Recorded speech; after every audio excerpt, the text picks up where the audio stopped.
একটা বিষাক্ত সাপ পাঠা দিছে, যা ওই যে ছিদ্রের মুখে পা দিছে, ছিদ্র বন্ধ করে দিছে, ওই পায়ের তালুতে কামড় দে। আচ্ছা, নবী উরাতের উপরে ঘুম পাড়তেছে, আর সেই সময় একটা সাপ এসে কামড় দিবি, এত সাহস? এখানে সাপকে আল্লাহ অর্ডার করছে, যা কামড় দে। সাপ কয়, আল্লাহ এইটা একটা কামড় দেওয়ার সময়? আল্লাহ কয়, পরীক্ষা হচ্ছে, পরীক্ষা হচ্ছে আজকে ফিলিস্তিনে। আল্লাহ ইচ্ছা করলে আবাবিল পাখি দিয়া আব্রাহা বাদশাহর মতন ইসরায়েল ইহুদিদেরকে ধ্বংস করতে পারে। ধরে কোন পারে কি পারে না? পারে, পারে। আব্দুল মুত্তালিব নবীর দাদা সেদিন কাবা ঘরের দরজা গিয়ে বলেছিল, আল্লাহ তোমার ঘরকে ধ্বংস করার জন্য হস্তি বাহিনী আসতেছে, আমার করার কিছু নেই, তোমার ঘর তোমার উপরে দায়িত্ব দিলাম, তুমি হেফাজত করো। আল্লাহ তাআলা সূরা ফিলের মধ্যে বলে দিলেন, আলাম তারা কাইফা ফাআলা রাব্বুকা বিআসহাবিল ফিল আলাম ইয়াজআল কাইদাহুম ফি তাদলিল ওয়া আরসালা আলাইহিম তায়রান আবাবিল। এখনো যারা হজ করতে যান, মক্কাত গেলে আবাবিল পাখি দেখতে পাবেন। এই পাখি আবার কি লিছে মুখের মধ্যে? আপনারা যে সরষা বোনেননি, ঠিক ওই রকম সরষার দানার মতো ছোট ছোট পাথর মারছে। আরে বাবা রে, হস্তি বাহিনী একবারে যেরকম গরু ঘাস জাবর কেটে, আবার ঘাস কোনো সময় মুখের থেকে বার করে দেখবেন, যেটা ভালো লাগে না তাই চাপে চাপে বার করে। অনেক লোক পান খায়, পান আবার পরে ফেলে দেয় না, পিসকি খায় আর পান ফেলে দেয়, এটাই নিয়ম। তো এখন এইভাবে চাবাইছে, জানেন, যে অ্যাটম বোমগুলো মারছে সরষার দানার মতন, হস্তি বাহিনী শেষ। আপনার বলেন তো, সে আল্লাহ আছে না নাই? কিন্তু আজকে 20,000-এর বেশি ফিলিস্তিন মুসলমান শিশু বাচ্চারা হত্যা হলো, আজকে গোটা বাইতুল মুকাদ্দাস রক্তাক্ত হলো, আল্লাহ কিছুই করতেছে না। কারণ কি? কারণ হলো পরীক্ষা। বিশ্বনবী, আমাদের নবী বলে গেছেন, আল্লাহ তায়েববাসীকে ধ্বংস করো না, আল্লাহ যারা আমাকে পাথর মারছে তাদেরকে তুমি ধ্বংস করো না আল্লাহ। আল্লাহ কি নবী রে? পাহাড় পর্যন্ত আল্লাহর কাছে ফরিয়াদ করছে, আল্লাহ এই তাইফে দাঁড়িয়ে থেকে কি করব? যার ওসিলায় সবকিছু সৃষ্টি হলো, তাকে ওরা পাথর মেরে রক্তাক্ত করে দিল, হুকুম দাও ওদের মাথার উপর দিয়ে আমরা পড়ব। আল্লাহ রাসূল বলেন, না আল্লাহ ধ্বংস করে দিও না, ওরা বোঝেনি আমাকে মারছে, ওরা বোঝে না আমাদেরকে মারছে, ওরা একদিন বুঝবে, সেদিন আফসোস করবে। আমরা সেই নবীর উম্মত। আজও বাংলাদেশে অনেক নায়েবে রাসূল আছে, তারা চাইলে ইহুদিরা ধ্বংস হয়ে যাবে, ধরে কোন কথা ঠিক কি না? কিন্তু তারা ধ্বংস চায় না, তারা হেদায়েত চায়, তারা হেদায়েত চায়। এই কারণে ইসরায়েলের ইহুদি এখনো জীবিত আছে, ধরে কোন কথা ঠিক কি না? ভাইজান, নাসরুম মিনাল্লাহি ওয়া ফাতহুন করিব ওয়া বাশশিরিল মুমিনিন, সাহায্য তোমাদের অতি নিকটে। আল্লাহ বারবার সাহায্য করতে চায়, তোরা পারবি না, তোদের পাওয়ার নাই, তোরা ভাই ভাই ঠাই ঠাই। মাত্র 90 লক্ষ ইহুদি বাইতুল মুকাদ্দাস দখল করবার চায়, আর 230 কোটি মুসলমান, তোরা ঘুম পাড়িস? তোরা পেশাব করে দিলে ইহুদিরা ভাসে যাবে, ধরে কোন কথা ঠিক কিনা? গোটা পৃথিবী মিলা ইহুদির সংখ্যা হলো মাত্র 90 লাখ, এখনো 1 কোটি হয়নি, আর আমরা মুসলমান হলাম 230 কোটি।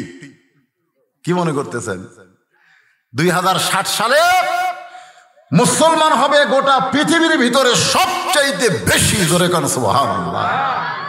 কিন্তু বেশি হয়ে লাভ নাই, ঠাই ঠাই মিল নাই।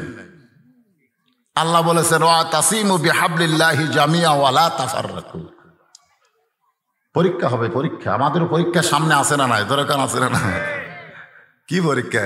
7 জানুয়ারি। আমার ভোট আমি দিব, যাকে খুশি তাকে দিব। আপনি যাকে খুশি তাকে খুঁজেই পাচ্ছেন না, দিবেন কেমনে? লিয়াবলুয়াকুম আইয়ুকুম আহসানু আমালান ওয়া হুয়াল আজিজুল গফুর। আল্লাহর হুকুমে বিষাক্ত সাপ কামড় মারছে, সঙ্গে সঙ্গে কারেন্টের মতন কলিজার মধ্যে বিষটা চলে আইছে।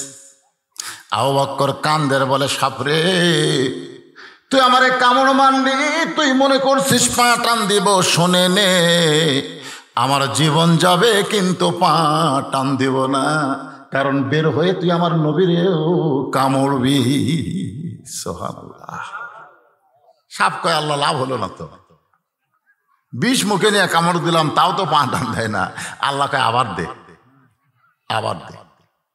সাপ আবার কামড় দেয়। আবু বকর বলে সাপরে তোর কি দয়া হয় না? নবী ঘুম পড়ে আবার রাতের উপরে, তোর কি মায়া হয় না? সাপও কান্দে, আবু বকর কান্দে। আল্লাহ বলে সাপরে আবার কামড় দে, আবার কামড় দে। কিতাবের মধ্যে আছে 5 বার সাপটা কামড় মারলো, গোটা দেহ থরথর করে কাঁপতেছে। আবু বকর আর ধৈর্য ধারণ করতে পারে না, বিশ্বের যন্ত্রণায় অসতর্ক মুহূর্তে 1 ফোঁটা চোখের পানি কখন জানি নবীর গাল মোবারকে পড়েছে। নবী আমার শিশু বাচ্চার মতন চোখ মেলে বলতেছে, আবু বকর বিয়ে বাচ্চার কথা মনে করে কাঁদতেছ? আবু বকর বলে হুজুর কি বলবো আপনাকে, এই চামড়াটা কেটে কলিজা বের করে যদি আপনারা হাতে দিতাম, আপনি খুঁজে খুঁজে দেখতেন আমার কলিজার মধ্যে আল্লাহ রাসূল ছাড়া আর কারো জায়গা নাই। তাহলে কেন কাঁদতেছ জানতে চাই। বলে আপনি ঘুমায় গেলে আপনার কপালের ঘাম নিজের চেহারায় মালিশ করলাম, গাড়ে সুর অন্ধকার দুর্বৃত হয়ে আলোকিত হয়ে গেল।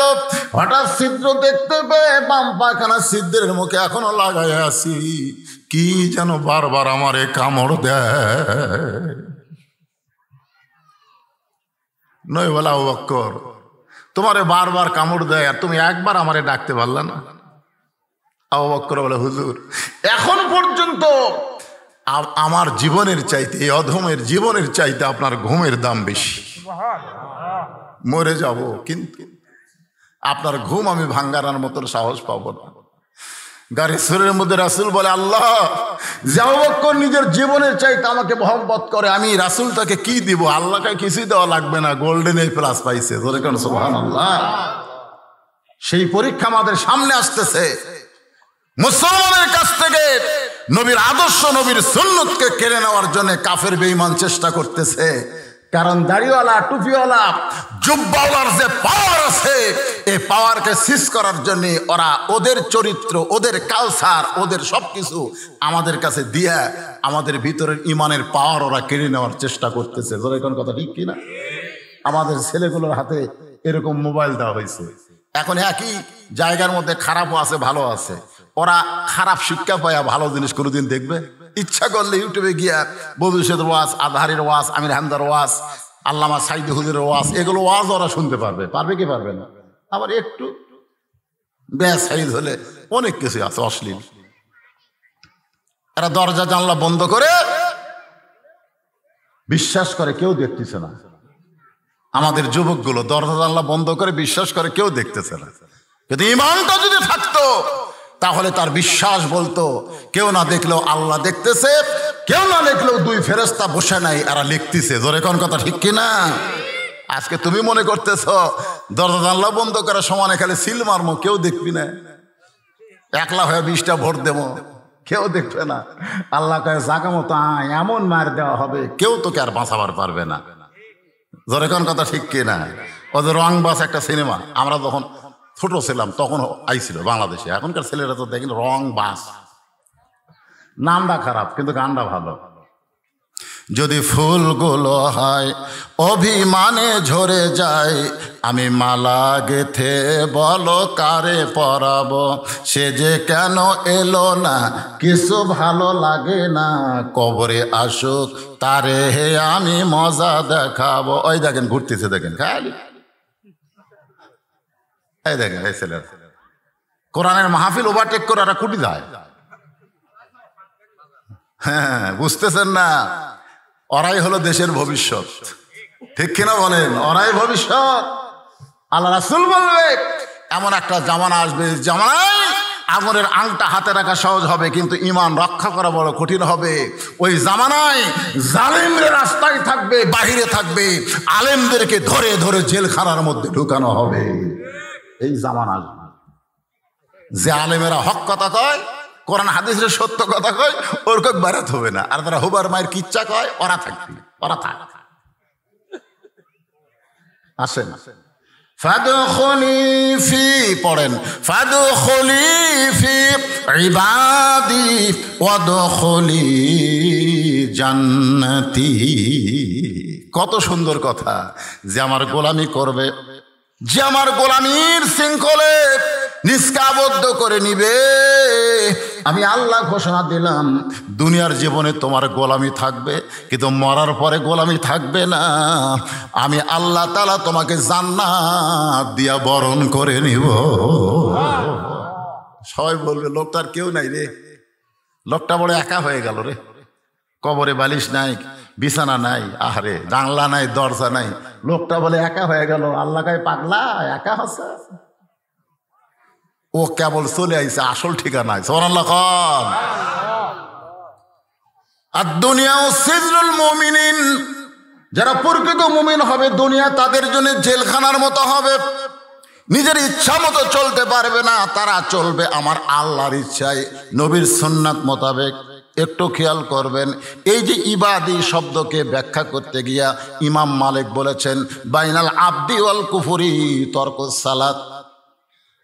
ইবাদি, এটা ফাদখুলি ইবাদি, ইবাদিকে ব্যাখ্যা করতে গিয়ে বলেছেন বাইনাল আবদি, কারা কারা ইবাদতকারী, অল কুফরি এবং কারা কাফের। এইটাকে যাচাই করতে গেলে যে জিনিসটা লাগবে তার নাম হলো নামাজ। যেরকম তার নাম কি, বাইনাল আবদি অল কুফরি তরকুস সালাত। এই বান্দা আর কাফেরকে বাছাই করতে গেলে বেশি জিনিস লাগবে না, এক নম্বর লাগবে নামাজ। যার নামাজ আছে সে হবে বান্দা, সে হবে আল্লাহর গোলাম, সে হবে জান্নাতি। যার নামাজ নেই ওই যতই মুসলমান দাবি করুক ও কিন্তু বান্দা না, ও হলো কাফের। বুখারী শরীফের হাদিস। আল্লাহ রাসূল আরো কঠোর হয়ে বলছেন মান তারাকা সালাতু মুতাম্মিদান ফাকাত কাফারা। ইচ্ছা করে এক ওয়াক্ত নামাজ যারা বাদ দিল, ইচ্ছা করে এক ওয়াক্ত, বেশি ওয়াক্ত না, কয় ওয়াক্ত, এক ওয়াক্ত বাদ দিল, ওই কাফের। আর যে সমস্ত যুবকেরা ধাপতি তুলি আর মাহফিল করতেছে, মাহফিলের টেনশন তোমাদের মাথায়, মাশাআল্লাহ থাকলে ভালো। গ্রামের বাড়ি ঘর সুন্দর না হলেও মসজিদটা মাশাআল্লাহ খুব সুন্দর, আলহামদুলিল্লাহ। একটু মনোযোগ দিয়ে শুনবেন, তাহলে বান্দা হবার গেলে এক নম্বর যেইটা লাগবে তার নাম কি, আরো জোরে বলেন, তার নাম হলো নামাজ।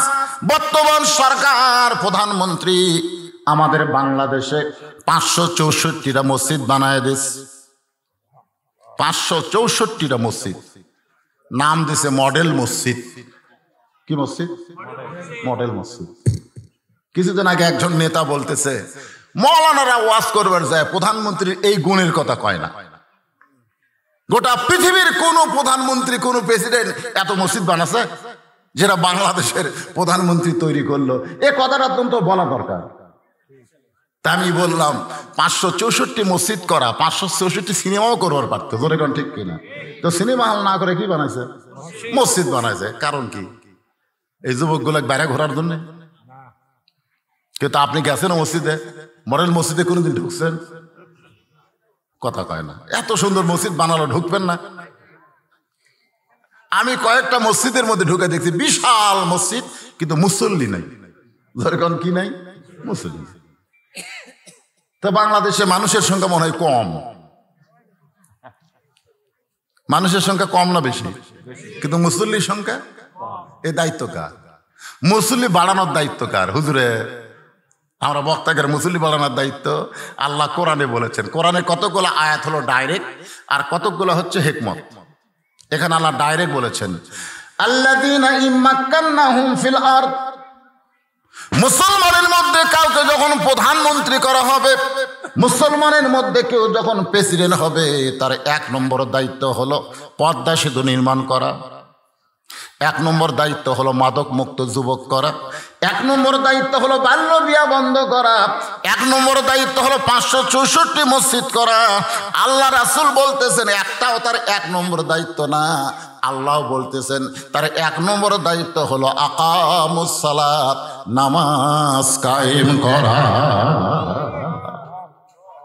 আজকে আলেম ধরার জন্যে পুলিশ ঘুরতেছে, আলেম ধরার জন্য না, নামাজের আজানের পরে যারা রাস্তা ধরে ওদের পাসাদ বাড়ি দেওয়ার জন্য পুলিশ ঘোরা দরকার। জোরে কোন কথা ঠিক কিনা? আজকে প্রধানমন্ত্রী যদি বলতে 564 মসজিদ বানাইছি, মডেল মসজিদ ভরা লাগবে মুসল্লি দিয়ে, আজান দেওয়ার পরে যারা বাহিরে ঘুরবে ওদের পাশার কাপড় খুলে পাশায় 10টা করে বাড়ি মারো। আপনারা বলেন তো নামাজি হতো না? আর নামাজি হলে লাভ কি? আল্লাহ কোরআনে বলেন, ইন্নাস সালাতা তানহা আনিল ফাহশাই ওয়াল মুনকার, একমাত্র নামাজি পারে মানুষকে যাবতীয় খারাপি থেকে বাঁচায় দিতে। আমাদের ছেলেগুলো যদি নামাজি হতো তাহলে বাপ মার কোনো টেনশন করা লাগতো না। এ কারণে রাসূল বলেছেন 7 বছর থেকে তুমি নামাজের তালিম দাও, কিভাবে নিয়ত বান্দা লাগবে, কিভাবে হাত বান্দা লাগবে, কিভাবে রুকু করা লাগবে, কিভাবে সেজদা করা লাগবে। এই তালিম দেওয়ার সময় হলো 3 বছর। জোরে বলেন কয় বছর? কারণ নামাজের দাঁড়ানো শেখা লাগবে, নিয়ত বান্দা শেখা লাগবে, হাত বান্দা শেখা লাগবে, রুকু করা শেখা লাগবে, সেজদা দেওয়া শিখতে হবে। এইগুলো তালিম দেওয়ার সময় হলো 3 বছর। 10 বছর থেকে তাকে ঘাড় ধরে জোরে কোন কি করে বলা হয়েছে, জোর করে, জোর করার জায়গা নেই, বললাম ঘাড় ধরে, ঘাড় ধরে মসজিদ লিয়া যাচ্ছ। এটা হলো আপনাদের দায়িত্ব। বাবা আপনি বুড়া মানুষ, তাহাজ্জুদ পড়েন, আর আপনার আইডিয়া ঘুম পাড়তিছে 3টা পর্যন্ত আর্জেন্টিনার খেলা দেখে আর সালাত খায়রুন নাম শোনার পরে ঘুমায় যায়। আপনি বাবা বেহেশতে যাবেন? আপনি বাবা জান্নাতে যাবেন? জান্নাত আপনার মামা বাড়ি নয়। আল্লাহ কোরআনে বলেছেন, কু আনফুসাকুম ওয়া আহলিকুম নারা, জাহান্নামের আগুন থেকে যদি বাঁচতে চাও তুমি বাবা একলা বাঁচো না, তোমার আহাল পরিবার নিয়ে বাঁচতে হবে। ফাতেমার কাছে সে নবী বলতেছে, ফাতেমা তোর কি কখনো মনে হয় না আমি আল্লাহর নবী? ফাতেমা কয়, আব্বা আপনি কি কন? আপনি হলেন ইমামুল আম্বিয়া, ইমামুল মুরসালিন, আপনি হলেন সমস্ত নবীদের ইমাম, খালি নবী? আল্লাহ নবী চোখের পানি বের করে বলে, ফাতেমা তুই যেন কখনো মনে করিস না তোর বাবা আল্লাহর নবী বলে আল্লাহ তোকে জান্নাত দিবে। কখনো মনে করিস না মা, আমি বিশ্ব নবীর মেয়ে হওয়ার কারণে আল্লাহ তোকে খাতির করবে। ও ফাতেমা, আল্লাহর জান্নাতে যদি যাবার চাও তাহলে আল্লাহর বান্দি হও, আল্লাহর বান্দি হও। তুমি আল্লাহর হুকুমগুলো আমল করো ফাতেমা।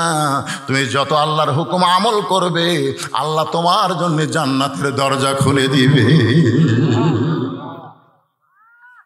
ফাতেমা চোখের পানি বের করে বলে, বাবা আপনি বিশ্ব নবী হওয়ার পরেও আমার কোনো উপকার হবে না? রাসূল বলেন, হবে, তবে আমার মেয়ে হিসাবে না, আমার উম্মত হিসাবে হবে। জোরে কান সুবহানাল্লাহ। আমার মেয়ে হিসাবে আমি তোকে কিছু করে দেবো। আল্লাহ ওটা আমার মেয়ে, আল্লাহ ওকে একটু খাতির করে দাও, এ কথা বলা যাবে না। বলা লাগবে ফাতেমা আমার উম্মত, উম্মতের হিসাবে তুই কিছু হয়তো ছাড় পাবি, কিন্তু মেয়ে হিসাবে না। আমল করে জান্নাতে যেতে হবে। ফাতেমা বললেন, বাবা তাহলে কি আমল করব? আল্লাহ রাসূল বললেন, মাত্র 4টা আমল করা হবে। কয়টা? 4টা। 1 নম্বর হলো নামাজ, 2 নম্বর হলো রমজান মাসের রোজা, 3 নম্বর হলো স্বামীর কথা মতো চলা, 4 নম্বর হলো সতীত্বের হেফাজত, পর্দা করা। এই 4টে আমল যদি তুই করতে পারিস ফাতেমা, আমি গ্যারান্টি দিয়ে দিলাম আল্লাহ তোরে 8টা জান্নাতের মালিক বানায়া দিবে। রাসূল বললেন, ফাতেমা 24 ঘন্টা তোমাকে নামাজ পড়া লাগবে না, 24 ঘন্টার মধ্যে মাত্র 5 বার তুমি নামাজ পড়বা। জোরে কোন কয়বার? 24 ঘন্টা পড়া লাগবে না। ফাতেমা রমজান মাসে রোজা সারা বছর করা লাগবে না, 12 মাসে 1 মাস রোজা করলেই তোমার রোজা আদায় হবে। ফাতেমা শোনো, স্বামীর খেদমত সবসময় করা লাগবে না। যখন তোমার বিবাহ হবে স্বামীর কথা মতো চলবে, যতক্ষণ স্বামী তোমার কাছে থাকবে। স্বামী যখন দূরে যাবে তখন তুমি আবার স্বামী খেদমত থেকে, এতাত থেকে মুক্ত হবে। কিন্তু ফাতেমা পর্দা, এই পর্দাটা 24 ঘন্টার মধ্যে 1 ঘন্টাও বাদ দেওয়া যাবে না। সব সময় যে আমল তোমাকে করতে হবে সে আমলের নাম হলো পর্দা। জোরে কান সুবহানাল্লাহ। এই জন্য নারীদের জন্য, আমার মা বোনদের জন্য যারা পর্দার অন্তরালে বসে বসে কথাগুলো শুনতেছেন, আপনাদেরও আমল করতে হবে জান্নাতে যাওয়ার জন্য। আমরা পুরুষ মানুষ, আমাদের আমল করা লাগবে। আর 1 নম্বর আমল আল্লাহ বান্দা হওয়ার জন্য, তার নাম হলো নামাজ। জোরে কন, তার নাম কি? তার নাম হলো নামাজ। এখন নামাজটা কি করবেন? পড়বেন না ধরবেন? একটা গান আছে, এই গানটা কই দেখেন তো, বুঝবার পারেন নাকি? হাদিসে আছে বিস্তারিত, হুজুরি কলব ব্যতীত করছিন কালেও নামাজ তোর হবে না। হাদিস আছে বিস্তারিত, হুজুরি কলব ব্যতীত করছিন কালেও নামাজ তোর হবে না। তবে কেন গাও জোয়ারি, মানুষকে দেখাও নামাজ পড়ি। ও তোমার সিদ্ধ বীজে, ও তোমার সিদ্ধ বীজে সুফসল হবে না রে মুসলমান। আজও কেন আল্লাহর নামাজ ধরতে পারলা না? আজকে আমাদের বাংলাদেশে সমস্ত ইবাদতের চাইতে 1 নম্বর ইবাদতের নাম হলো নামাজ। জোরে বলেন, নাম কি? আর এই নামাজটা পড়লে হবে না, এই নামাজটা আমাদেরকে ধরা লাগবে। আমি নিজে যদি ধরতে পারি নামাজের মজা পাবো, আর মজা পাইলে আমি মানুষকে বোঝাবার পারবো। কিন্তু আমি নিজেই তো নামাজ ধরিনি, মাঝে মধ্যে পড়ি। এক লোক আমারে কয়, হুজুর যারা খালি জুম্মা পড়ে এরকে খবর কি? 5 ওয়াক্ত পড়ে না, খালি জুম্মা পড়ে। এরকম লোক আছে না নাই? খালি কোনটা পড়ে? তাও জুম্মা ঠিক মতো পড়ে না, সবার শেষে আগে যায়। এরকে রেজাল্ট কি? আমি বললাম লা তাকনাতু মির রাহমাতিল্লাহ, আল্লাহ রহমত থেকে নিরাশ হওয়া যাবে না। আল্লাহ এদেরকেও জান্নাত দিবার পারে, কারণ আল্লাহ দয়ার শেষ আছে। তো জুম্মা পাটি মুসকে মুসকে হাসতেছে। আমি তখন কইলাম, আল্লাহ তোমাকে বলবে যে যারা 5 ওয়াক্ত পড়েনি, খালি জুম্মা পড়ছো, আমি আল্লাহ তাদেরকে জান্নাত দিলাম, যাও। সমস্ত জুম্মা পাটি খুশি হয়ে জান্নাতের দিকে মারবি দৌড়। জান্নাতের কাছে গিয়ে দেখে জান্নাতের দরজার বিশাল একটা তালা দেওয়া। তখন বলে, আল্লাহ আমাকে জান্নাত দিলেন, কিন্তু দরজার যে তালা। আল্লাহকে খুঁজে দেখ, চাবি তোর কাছে আছে। ওরা খুঁজে দেখবে একটা চাবি আছে, চাবি তালার মধ্যে ঢুকবে কিন্তু ঘুরবি না, তেল তেলা। বলে আল্লাহ চাবিটা তালার মধ্যে ঢুকলো কিন্তু ঘুরলো না, এখন কি হবে? আল্লাহ কয় তালার মধ্যে 5টা দাগ আছে, তোদের চাবির মধ্যেও 5টা দাগ থাকা লাগবে। ওই দাগে দাগে যখন মিশবে, কুট্টুস করে যখন তালা খুলবে, জান্নাতের মধ্যে তোরা ঢুকতে পারবি। বলে আল্লাহ 5টা দাগ কিসের? বলে তালার মধ্যে আছে, তোরকে চাবির মধ্যে নাই। বলে সেই 5টা দাগ কিসের? বলে 1 নম্বর হলো ফজর, 2 নম্বর জোহর, 3 নম্বর আসর, 4 নম্বর মাগরিব, 5 নম্বর এশা। এই 5 ওয়াক্ত নামাজ যাদের নাই, তারা জান্নাত খালি দেখবার পারবি, ঢুকবার পারবে না ভাই। এখন আপনারা কি করবেন? জান্নাত খালি দেখবেন না ঢুকবেন? তাহলে ঢুকবারে গেলে কয় ওয়াক্ত? আরো জোরে কোন, কয় ওয়াক্ত? 5 ওয়াক্ত নামাজ আদায় করা লাগবে। সবচেয়ে দামি ইবাদত হলো নামাজ। এই জন্য আল্লাহ কোরআনে বলেছেন, ইন্না সালাতি ওয়া নুসুখি ওয়া মাহইয়ায়া ওয়া মামাতি লিল্লাহি রাব্বিল আলামিন। ফিলিস্তিনের মতন বাংলাদেশের মুসলমান যদি ভারতের কাছে অসহায় হয়, যেরকম ইসরায়েল বাহিনী ফিলিস্তিনকে অসহায় বানায়, ইচ্ছা মতো মারতেছে, জোরেকার কথা ঠিক কিনা? ভারতও যদি ইচ্ছা করে আমাকে এই বাংলাদেশ একটা দেশ করে, পেট খালি মেয়ে মানুষের মতন মরদ মানুষের বড় হচ্ছে, এরা যুদ্ধ করে পারবি? ভারত যদি একসময় কয়, এই বাংলাদেশেরা এতদিন পশ্চিম দিক হয়ে কাবার দিকে মুখ করে নামাজ পড়িস, এখন ভারতের দিকে মুখ করে নামাজ পড়া লাগবে।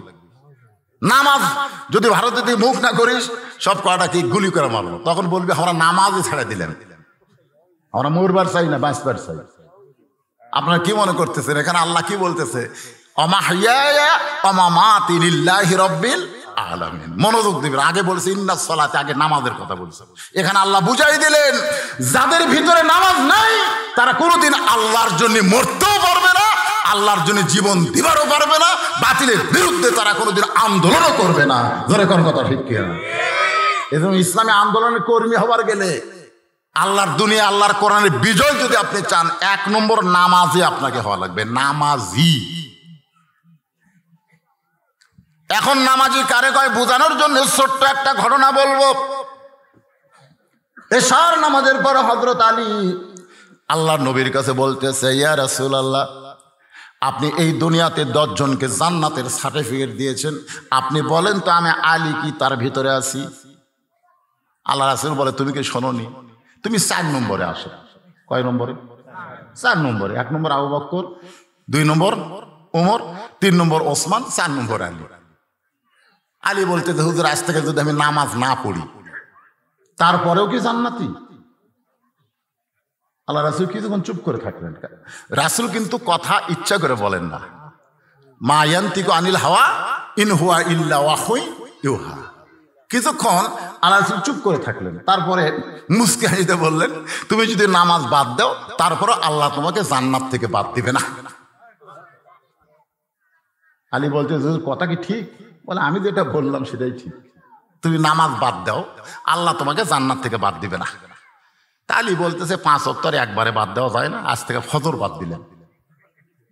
এসব নামাজ বলতেছে, আজ থেকে ফজর বাদ দিলেন। এটা খুব ঝামেলার নামাজ, খুবই ঝামেলা। এই নামাজ কিন্তু খুব ঝামেলা, বিশেষ করে এই পৌষ মাঘ মাসার বেশি ঝামেলা, ঠিক কিনা বলেন? এই সকালবেলা কম্বল ল্যাপ তোষক বাদ দিয়ে ঠান্ডা পানিতে ওযু করে, আপনি কি মনে করছেন বর্তমানে এই সময় ঠান্ডার মাসে যারা ফজরের নামাজ ওযু করে মসজিদ দিকে যায়, ফেরেশতা বলে আল্লাহ এরা কে? আল্লাহ বলে বাংলাদেশে যদি বদর যুদ্ধ হতো এরা বদর যুদ্ধের সৈনিক। আর সালাতো খায়রুন শোনার সাথে সাথে যারা ল্যাপক লাত্তি মারে, কম্বল ঠেলে ফেলে দেয়। কিসের ল্যাপ কম্বল? আমাকে আল্লাহ ডাকতেছে, মুয়াজ্জিন না, আমাকে কে ডাকতেছে? ঠান্ডা পানি ওযু করে, বেস্তাকে আল্লাহ কি হলো? ওযু শেষ, সব জীবনের গুনাহ শেষ। জোরে করুন সুবহানাল্লাহ। মসজিদে হাঁটতেছে, এখন ও মর্দে মুজাহিদ জিহাদের ময়দানে যাচ্ছে। সুবহানাল্লাহ বলেন। আর সেই নামাজ আলী পড়বি না। আল্লাহ রাসূল বললেন, ছাইরা দিলেও আল্লাহ তোমার জান্নাত থেকে বাদ দিবে না। হযরত আলী যখন চলে আসলো, এমন সময় আবু বকর নবীর কানের কাছে ফিসফিস করে বললেন, ইয়া রাসূলুল্লাহ, এত বড় বেয়াদবি আলী করলো, অথচ আপনি আলীরে ছাড় দিলেন, কিছুই বললেন না। রাসূল বলেন, আবু বকর সাক্ষী থাকো, জান্নাতের জন্য যদি নামাজ হয় আলী নামাজ বাদ দিবার পারবে, আর আল্লাহর জন্য যদি নামাজ হয় আলী জীবন দিবে, কিন্তু 1 ওয়াক্ত নামাজ বাদ দিবে না। আবু বকর তুমি সাক্ষী থাকো, জান্নাতের জন্য যদি নামাজ হয় তাহলে আলী নামাজ বাদ দিবে, যে নামাজ বাদ দিয়েও তো জান্নাত পাওয়া যাচ্ছে। কিন্তু নামাজ যদি আল্লাহর জন্য হয় তাহলে আলী জীবন দিবে, কিন্তু তার জীবন থেকে 1 ওয়াক্ত নামাজ কোনোদিন বাদ দিবে না। আপনারা বলেন তো, আলীর কথা ঠিক না রাসূলের কথা ঠিক? আলী কিন্তু বলেছে আমি ফজর বাদ দিলাম। হযরত আলী প্রতিদিন এশার নামাজ পড়ে এসে বাড়ির দরজায় সালাম দেন, এটা হলো নবীর সুন্নাত। আপনি বাহির থেকে যখন বাড়ির মধ্যে ঢুকবেন এমন সময় আপনাকে একটা সালাম দেওয়া লাগবে, গোটা বাড়িকে লক্ষ্য করে, আসসালামু আলাইকুম ইয়া আহলাল বাইত, আমার বাড়িতে যারা আছো সকলের প্রতি আল্লাহ রহমত বর্ষিত। আল্লাহ নবী বলেছেন, শুধু জীবিত মানুষ নয় রে, তোদের পাশে যদি কোনো গোরস্থান থাকে ওই গোরস্থানের পাশে দিয়ে যখন তোমরা যাবে ওদেরকে তোমরা সালাম দিও, ওদেরকেও সালাম দিও। সবচাইতে বড় দোয়া হলো সালাম। আসসালামু আলাইকুম ইয়া আহলাল কুবুর, যারা কবরে আছো, আমরাও আসতেছি ভাই, আমরাও আসতেছি প্রতি ধাপে ধাপে। আমি এখন কুন্দুল বাজারে যাই আর তারাশি যাই, যেখানেই যাই না কেন ভাই, প্রতি ধাপে ধাপে আমার হায়াতকে আমি অতিক্রম করে মৃত্যুর দিকে আসতেছি। করে কর কথা ঠিক। সকালবেলার সূর্য হলো তোমার শৈশবকাল, দুপুর বেলার সূর্য হলো তোমার যৌবনকাল, আর বিকাল বেলার সূর্য হলো তোমার বুড়াকাল। এই মাঝে মধ্যে আয়নায় দাঁড়াই আর মনে মনে চিন্তা করি, আমার সময় বিকাল হয়ে গেছে, মিশে মায়াই বন্দিরে থাইকা করলাম কত খেলা। 3 তলা বানাইছি, কয়তলা? কয়তলা? মিশে মায়াই বন্দি থাইকা করলাম কত খেলা, পশ্চিমে তাকিয়া দেখো, পশ্চিমে তাকিয়া দেখো, তোমার ডুইবা গেল বেলা, তোমার ডুইবা গেল বেলা। এক পলকের নাই ভরসা, এক পলকের নাই ভরসা, মিশে সকল আশা, কখন বুঝি দারুণ ঝড়ে, কখন বুঝি দারুণ ঝড়ে ভাঙবে তোমার বাসা। পাখিরে সবই মিশে আর ফাঁকি, বলেন আমার হীরা মন পাখি, আমার সোনার ময়না পাখি, সবই মিশে আর ফাঁকি। তাহলে কবরের পাশে দিয়ে গেলে মুখ বন্ধ করে যাওয়া যাবে না, কবরের পাশে দিয়ে গেলে হাসি ঠাট্টা করা যাবে না। আল্লাহ রাসূল বলেন কবরের পাশে দিয়ে যারা হাসি ঠাট্টা করতে করতে যায় এরা পশুর চাইতেও জঘন্য। পশুরও তাও কিছু বোধ জ্ঞান আছে, কিন্তু এই শয়তানদের সেই বুদ্ধিটাও নাই। একটা কবরের পাশে গোরস্থানের পাশে হাসতে হাসতে তুই হাসতেছিস, তোর চাইতে বড় যোদ্ধার, বড় জমিদার, বড় শক্তিশালী এখানে শুয়ে আছে, তোর এখন কথা কর না কেন? এজন লক্ষ্য করে সালাম দেবেন। সবাই সালাম দিতে রাজি আছেন? কবরের পাশে যে যতবার যাবেন ততবার সালাম দেবেন, আসসালামু আলাইকুম ইয়া আহলাল কুবুর। হযরত আলী প্রতিদিন এশার নামাজ পড়ে এসে বাড়ির দরজায় সালাম দেন, কিন্তু আজকে ফজর বাদ দেবার চাইছে, আল্লাহ তার সালাম কেড়ে লিছে। জোরে কোন সুবহানাল্লাহ। একটা বাদ দিবার চাইছে আর একটা কেড়ে লিছে। আপনি আসরের সুন্নত পড়েন না, এই যে আসরের আগে যে 4 রাকাত সুন্নত আছে না নাই, আপনি পড়েন না, বাদ দিচ্ছেন। কই পড়লে সব, না পড়লে পাপ নাই, কিসের দরকার রে? খালি 4 রাকাত মার। কিন্তু আল্লাহ রাসূল বলেছেন আসরের 4 রাকাত সুন্নত যারা আদায় করবে, বাংলাদেশের যেখানেই সুন্নত নামাজ আদায় করুক, আল্লাহ হেরেমের মধ্যে পড়ার সওয়াব দিয়ে দিবে। ধরে কোন সুবহানাল্লাহ।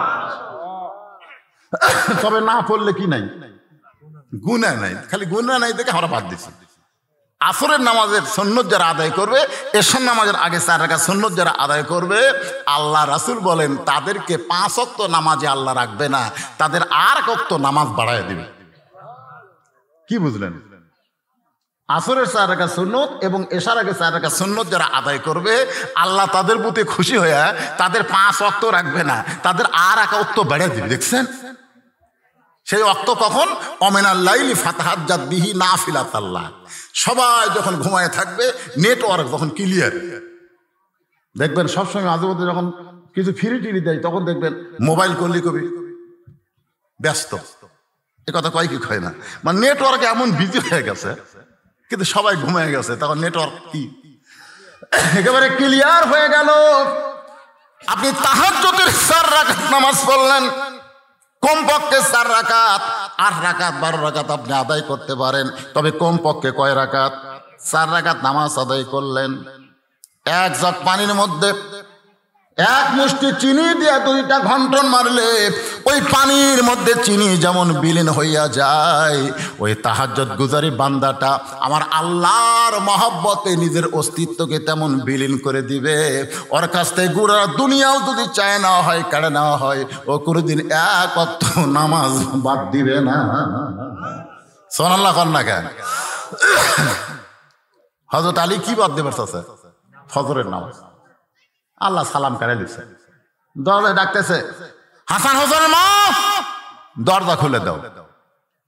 এতদিন সালাম দিত, আগে সালাম দিত, আর আজকে সালামের কথা আল্লাহ কেড়ে দিচ্ছে।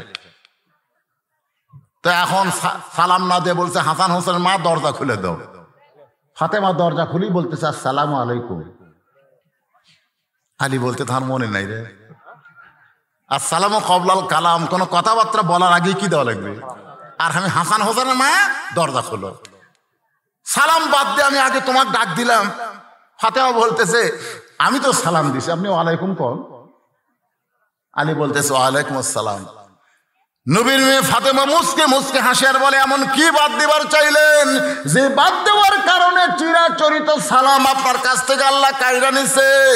আলী বলতেছে আজ থেকে আর ফজরের নামাজ আমি পড়বো না, নামাজ না পড়লেও আল্লাহ জান্নাত দিবে, এই কথা তোমার বাবা বলেছে। ফাতেমা মুচকি মুচকি হাসে। আলী বলতেছেন হাসতেছো কেন? বলে আচ্ছা ফজর নয় বাদ দিলেন, কিন্তু তাহাজ্জুদ? আলী বলতেছে ওটা বাদ দেওয়া যায়। সুবহানাল্লাহ। তাহলে তাহাজ্জুদ বাদ দিতে পারবেন না, ফজর বাদ দিবেন? আলী বলে ফাতেমা অত কথা বলো না, নবীর কাছে বলে আইছি ওই কষ্টের নামাজ আজ থেকে আর আমি পড়বো না। তাহাজ্জুদের নামাজ হয়ে গেল। কিছুক্ষণ পরে যখন হযরত বেলাল আজান দেয়, যেই বেলালের আজানটা শুধু দুনিয়ার মানুষের মধ্যে সীমাবদ্ধ থাকে না, আল্লাহর আরশ পর্যন্ত পৌঁছে যায়। আচ্ছা সেই আজানে কি হবে কন্ত মুসলমানের? আমার এক মুয়াজ্জিন সাহেব কয় হুজুর এই কিছুদিন হলে আমি আজান শুরু করতে কুত্তে ভুক ভুক করে, মানে আগে করতো না, কিন্তু কিছুদিন হলে যেই ফজর আজান দিবা শুরু করি তখন চারিদিক থেকে কুত্তাতে কি হয় দৌড়ে এসে মসজিদে হু হু করে। তে কারণ কি? আমি কইলাম বাড়ি কি কারণ রে? আপনাকে এলাকাতে এরকম কুত্তা ভোগে নাকি? তা আমি চিন্তা করলাম কুত্তা ভোগে কেন? তারপরে একজন আমাকে কইল হুজুর যে মুয়াজ্জিন আজান দিচ্ছে কুত্তা ভোগার কারণ হলো ওর বেটাই হয়তো ঘুম পড়ে মসজিদে তো আসে না, এই জন্য কুত্তার এটা পছন্দ হচ্ছে না। কিন্তু তুই তো নিজের বেটা ঘুম পড়ে, তুই আজান দিয়ে কাক চাপন করবো রে? আপনি খোঁজলে দেখেন তো মুয়াজ্জিনের আসল খবর কি। পরে খোঁজলে দেখি মুয়াজ্জিনের 3টা আইডিয়া, এক উক্ত নামাজ পড়ে না। কুত্তা এসে লোক মার দিচ্ছে আজান, এই মসজিদ দেওয়ার আগে তোর আইডিয়ার কাছে আগে আজান দে, ওই 3 ডেক চেতন করা তারপরে মসজিদে তাই। কারণ জান্নাতে যাবার চাইলে তুই বাবা মুয়াজ্জিনে একলাই যাবার পারবি না, ওদেরকে সাথে নিয়ে যাওয়া লাগবে। জোরে কোন কথা ঠিক কিনা? হযরত বেলালের আজান আল্লাহর আরশ পর্যন্ত পৌঁছে যায়, এই কথার দ্বারা মুয়াজ্জিনে মনে কষ্ট নেবেন না। আল্লাহ রাসূল বলেছেন বেলালে আয় আয় আমার কাছে আয়, আজকে একটু মাপ দিবার চাই। বেলাল বলে হুজুর কি মাপ দিবেন? বলে আমি হলাম ইমাম, তুই হইলাম মুয়াজ্জিন, আমরা দুইজন দাঁড়াবো দেখি কে লম্বা হয়। বেলাল কয় হুজুর আপনার থেকে তো আমি খাটোই। রাসূলকে আয় তো দেখি। নবীর কাছে আসলে বেলালকে রাসূল মাপ দিয়ে দেখে আধাত খাটো। বেলাল বলে হুজুর আমি আপনার সাথে খাটোই তো, আপনি ইমাম আর আমি মুয়াজ্জিন, বোঝেন না? ইমামের সাথে মুয়াজ্জিন লম্বা হলে মানাবে। রাসূল বলে দুনিয়ার তো ঠিকই মানাচ্ছে রে, কিন্তু মরার পর। হযরত বেলাল পাগলের মতন কাঁদতেছে, হুজুর আপনার মাথার উপর আমার মাথা কেন যাবে? রাসূল বলে বেলাল রে কান্দিস না, লাইলাতুল মিরাজে এমন একটা জায়গায় আমি ভয় পাইছিলাম, আল্লাহর কাছে আমি একাই যাচ্ছি। এতক্ষণ আমার সঙ্গে জিবরাইল ছিল, কিন্তু এখন আর জিবরাইল নাই, আমি একা একা আল্লাহর কাছে কেমনে যাই? এমন সময় দিকে আমার সামনে কে যেন হাঁটতেছে। ডাকতে বললাম মাবুদ গো, ফেরেশতা জিবরাইলকে তুমি কাইরা নিলা, আসার অনুমতি দিলা না, কিন্তু এই নীরব জায়গা আমার সামনে এমন করে কে যায়? আল্লাহ বলে হাবিব আপনার সামনে যারা হাঁটনের শব্দ পান তাকে কি এক নজর দেখবার চান? নই বলে আল্লাহ গো আমার আগে তোমার আরশে কে আইছে, আমি এক নজর দেখতে চাই। আল্লাহ বলে বেলাল নবীর দিকে একবার তাকা। হযরত বেলালের মুখটা দেখে নবী চমকে গেল। মেরাজ পাড়ি দিয়ে তাকায় দেখে সকালবেলা বেলাল। নবী বলে বেলাল রে তুই কখন আইলি? বেলাল বলে হুজুর কোথায় গেলাম? রাসূল বলে বল তুই কখন আইলি? বেলাল বলে কোথায় গেলাম? আল্লাহ নবী বলেন আমার আগে তোরে দেখছি আজকে আরশে। আল্লাহ বলে হাবিব রে বেলালকে আমি আল্লাহর এতই ভালো লাগে, দুনিয়াতে বেলাল আর কতদিন পর জান্নাতে আসবে, আগে থেকেই আমি বেলালকে সাইজ করে রাইখা দিয়েছি। ধরে কান্না সুবহানাল্লাহ। সেই বেলাল দিছে আযান। আজান শোনার পরে হযরত আলী আর বাড়িতে থাকতে পারে না, বাড়ি থেকে বের হওয়ার রওনা দেয়। ফাতেমার সামনে দাঁড়ায় বলে কোথায় যাবেন? যাবেন কোথায়? আলী বলতেছেন ফাতেমা এতদিন মসজিদের ভিতরে ঢুকে নামাজ পড়েছি, আজকে মসজিদের বাহির থেকে নামাজির দৃশ্য একটু দেখবার চাই। এতদিন ভিতরে ঢুকে পড়ছি তো, আজকে বাইরে থেকে একটু দেখবার চাই দেখি নামাজের সাইজ কিরকম। এটা কিন্তু ভিতরে ঢুকলে বোঝা যাবে না, বাইরে থাকলে বোঝা যাবে, ঠিক না? বাহিরে থাকলে বোঝা যায়, ভিতরে ঢুকলে বোঝা যাবে তাই? আপনি ভিতরে ঢুকে দেখেন আওয়ামী লীগ নেই, বিএনপি নেই, জামাত নেই, জাতীয় পার্টি নেই। আমি বেড়া থেকে দেখতেছি ওরা 3 জন ভিতরে, এটা ভিতরে ঢুকলে বেড়াতে দেখছি 3 জন। টাইম হয়ে গেছে আসরের, কিন্তু হুজুর নেই। বেকায়দা, হুজুর ছাড়া এখন সামনে কে যায়? 3 জনের মধ্যে একজন আমার এলাকার তো আওয়ামী লীগ করে, একজন জামাত ইসলাম, একজন বিএনপি। তখন জামাত ইসলাম বলতেছে আওয়ামী লীগ, ভাই তোর দল ক্ষমতা আছে, তুই সামনে যা। আওয়ামী লীগ বলতেছে পাগলামি করিস, আমি মাঝে মধ্যে নামাজ পড়ি রে, কোনোদিন পড়াবার পারি না। তো বলতেছে তাহলে বিএনপি, ভাই তুই যা, কাহি খুব পারলে আকামত পারি রে, কিন্তু ওই জায়গাত খাড়া হয়নি। বলে আমি জামাত ইসলাম করি বারে, এখন তার ইমতি করবি কে? বলে এখন তুই সামনে যা, তুই হলো অলরাউন্ডার সব জায়গা, ধরে কোনো সুবহানাল্লাহ। জামাত ইসলাম সামনে গিয়ে বলতেছে নিয়ত করার সময় কি করবা? আমি কিন্তু বেড়াতে গেলে শুনতেছি একতে দেয় তো বিহাজাল ইমাম কবা না, একতে দেয় তো বিহাজাল রাজাকার কবা, কোনটা কবা? তখন আওয়ামী লীগের নেতা বলতে এই ফাজলাম করিস, আমি আওয়ামী লীগ, কই বিএনপি, তুই জামাত। এটা হলো বাইরের কথা, ভিতরের কথা হলো আমরা 3 ভাই একসঙ্গে জামাত করতে চাই, ধরে কোন সুবহানাল্লাহ। এখন ভিতর আর বাইরে তফাৎ আছে না নাই? আমি বাইরে থেকে কি দেখলাম, ওরা 3 ভাই, খালি বাইরে সেই 3 দল, 14 দল, 20 দল, খালি ভিতরে ঢুকে দেখেন কোনো দলাদলি, খালি ঢুকেই দেখেন উদখুলু ফিস সিলমি কাফা, খালি ঢুকে দেখেন। কিন্তু আমরা ঢুকতেই পারলাম না। ফাতেমা মুসকি মুসকি হাসে। আলী বলে হাসতে তো কারণ কি? বলে এতদিন যেই ব্যক্তি ভিতরে ঢুকে নামাজ পড়েছে সেই ব্যক্তি বাহিরে থাকতে পারবে না। খামাখা আপনি পড়বেনই না, যখন দেখার কি দরকার? আজান দিল রে, আজান শোনার পরে শুয়ে থাকা যায়, নামাজ না হয় না পড়া যায়, এই শুয়ে থাকা যাবে। ফাতেমা জানে, সব জানে, সুবহানাল্লাহ।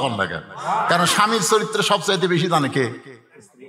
এই জন্য বাংলাদেশের কোনো পীরের বউ মুরিদ হয় না। আপনারা দেখবেন যারা পীরগিরি করতেছে এরকে বউ কিন্তু মুরিদ হয় না, কারণ পীরের বউ জানে আমার স্বামীর মতন লুচ্চা কেউ নেই। আমি 3টা দিনের সুখ খেয়াল করে দেখছি। একটা হলো ডাক্তারের বউ কোনোদিন সিজার করে না, কারণ ডাক্তারও করবার দেয় না, কারণ সিজার করলে মায়েরও ক্ষতি, বাচ্চারও ক্ষতি। এই যে বড় বড় ডাক্তার যারা আপনাকে এমপি সাহেব করে দেখবেন, তারা একটা বাচ্চা সিজার করা হয় না। বাংলাদেশে কোনো মৌলবীর বাড়িতে কিন্তু জীবনে মিলাদ হয় না, আপনার খেয়াল করে দেখবেন। ওরা জানে মিলাদ একটা ফাও জিনিস, খামাখাটে খরচ করে লাভ কি? ওরা পরের বাড়িতে পড়ায়, নিজের বাড়িতে হয় না। আর একটা ব্যাপার হলো পীরের বউ কোনোদিন মুরিদ হয় না, কারণ বউ জানে আমার স্বামী 1 নম্বর লুচ্চা, মাঝে মধ্যে মুরিদের বইয়ের দিকে তাকায়। তাহলে কয়টা কথা বললাম? কথা কর না কেন, খালি হাসলে হবে? অরিজিনাল কথা। কিন্তু সর্বপ্রথম আল্লাহ নবীর কাছে যিনি কলেমা পড়েছেন তিনি কিন্তু নবীর বিবি, ধরে কাল সুবহানাল্লাহ। পীরের বউ মুরিদ হয় না, কিন্তু নবীর বউ সর্বপ্রথম নবী বলে স্বীকার করে। রাসূল বলেন খাদিজা কি দেখলে আমার ভিতরে, যার কারণে কেউ নবী বলে আমারে স্বীকার করে না, তুমি আমারে নবী বলে স্বীকার করলে। খাদিজা বলে নবী গো, আপনি ভিতরেও যেমন বাহিরেও তেমন। লাকাদ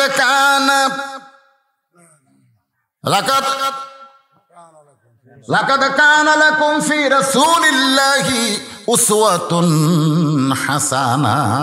যখন সুবহানাল্লাহ। আমরা হুজুরেরা বাইরে হুজুর, ভিতরে কিন্তু হুজুর হতে পারিনি। আমি নিজের কথাই বলতেছি, কিন্তু আল্লাহ রাসূল বাহিরেও যা ভিতরেও তাই। নবীর ঘরের কথাও যদি প্রকাশ করে সেটাও আমাদের জন্য ইবাদত। জোরে কোন সুবহানাল্লাহ। ঘরের কথাও যদি বইয়েরা বলে যা আমার নবী এইরকম, ওটাও ইবাদত। কারণ নবী যা কিছু করছেন সমস্ত কিছু করাই আমাদের জন্য সুন্নাত। জোরে কোন সুবহানাল্লাহ। তাহলে কি বুঝলেন? সর্বপ্রথম নবীর হাতে যদি কলেমা পড়েছে তার নাম কি? খাদিজাতুল কুবরা। আল্লাহ কোরআনে বলেছেন ওয়া ইন্নাকা লাআলা খুলুকিন আযীম। তাহলে স্বামীর সবচেয়ে বেশি চেনে কে? তার বিবি। জোরেকান কে চেনে? সেই বিবির কাছে হুজুর হবার চাও? একটু মনোযোগ দিয়ে শুনবেন। হযরত আলী মসজিদের বাহির থেকে নামাজের দৃশ্যটা দেখতে চায়, এমন সময় দেখতে পায় মসজিদের বারান্দায় আবু যর গিফারি ফজরের 2 রাকাত সুন্নত নামাজ আদায় করতেছে। ফজরের ফরজের আগে কয় রাকাত সুন্নত? এই 2 রাকাত সুন্নতের দাম আল্লাহ রাসূল বললেন আসমান এবং জমিন বিক্রি করলেও ফজরের 2 রাকাত সুন্নতের দাম দেওয়া যাবে না। তাহলে ফজরের আগে, ফরজের আগে 2 রাকাত সুন্নতের এত দাম, তাহলে ফরজের 2 রাকাতের ফরজের কি দাম? ফজরের 2 রাকাত ফরজের দাম আছে না? আর সেটা বাদ দিয়ে খালি ঘুম পাড়ে। আপনাদের গ্রামের মসজিদের মুয়াজ্জিন সাহেব এখানে আছে? কোথায় সে? মুরব্বী বাবা, ফজরের খবর কি? ভালো, আলহামদুলিল্লাহ। আসলে কোন গ্রামে কেমন খবর ফজরের লিলি বোঝা যাবে। আবু যর গিফারি নামাজ পড়তেছে সুন্নত। এমন সময় হযরত আলী আবু যর গিফারের দিকে তাকাইছে। আবু যর গিফারের দিকে তাকাইছে। কি তাকান? এইরকম না, রাসূল বলেছেন ইত্তাকু ফিরাসাতাল মুমিনিনা ফাইন্নাহু ইয়ানজুরু বিনুরিল্লাহ। হযরত আলী তাকায় দেখতে পায় আবু যর গিফারি মধুপান করতেছে। এই জন্যে আল্লাহ রাসূল বলে তোরা নামাজ নিয়ে কবরে যা, 1 নম্বরের কোনো টেনশন করা লাগবে না। যখনই মুনকির নাকির বলবে মান রব্বুকা, তোমার রবকে, তখন আপনাকে বলা লাগবে না, আপনার নামাজ খাড়া হবে, আপনি ঘুমের মধ্যে থাকবেন। নামাজ খাড়ায় বলবে এই মুনকির নাকির এই কাকে রব সম্পর্কে প্রশ্ন করিস? এই যাই শুয়ে আছে, তা আমি কি? আপনি কে? নামাজ। এমন ঘুম দেওয়া দিছে, ডাকিস না, যা করা লাগে আমাকে কর। তো বলতেছে মান রব্বুকা, কে রে পাগলা? এই এসে ঘুম পাড়তেছে, সারা জীবনে কয় ওয়াক্ত নামাজ পড়ছে হিসাব জানিস?